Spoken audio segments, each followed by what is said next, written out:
ಒಂದಾನೊಂದು ಕಾಲದಲ್ಲಿ ಒಂದು ಹಸಿರಿನಿಂದ ತುಂಬಿದ ಕಾಡಿನಲ್ಲಿ ಸಾವಿರಾರು ಮೊಲಗಳು ವಾಸಿಸುತ್ತಿದ್ದವು. ದಿನ ಕಳೆದಂತೆ ಅವುಗಳ ಬದುಕು ಭಯದಿಂದ ತುಂಬಿ ಬರುತ್ತಿತ್ತು. ಮಾಂಸಾಹಾರಿ ಮೃಗಗಳ ದಾಳಿ, ಬೆಟ್ಟಗಳಿಂದ ಬರುವ ಬೇಡರ ಬೇಟೆ, ಯಾವ ಹೊತ್ತಿನಲ್ಲಿ ಏನು ಅಪಾಯ ಬಂದೀತೋ ಎಂಬ ಭೀತಿ ಮೊಲಗಳ ಮನಸ್ಸಿನಲ್ಲಿ ಒಂದೇ ನಡುಗು.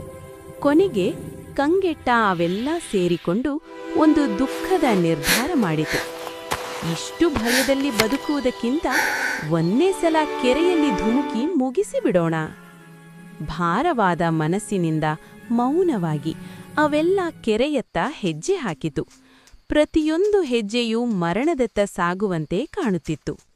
ಆದರೆ ಕೆರೆ ತಲುಪುತ್ತಿದ್ದಂತೆಯೇ ಅವುಗಳ ಗದ್ದಲ ಕೇಳಿ ತೀರದ ಕಪ್ಪೆಗಳು ಭಯಪಟ್ಟು ಚೆಲ್ಲಾಪಿಲ್ಲಿಯಾಗಿ ಧಡ್ಡನೆ ನೀರಿಗೆ ಜಿಗಿದು ಓಡಿಹೋದವು.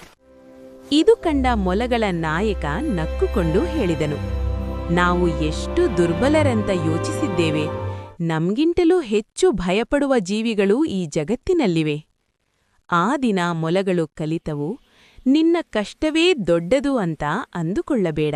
ಅನ್ಯರ ನೋವು ಕಂಡಾಗ ಧೈರ್ಯ ಬರುವುದು.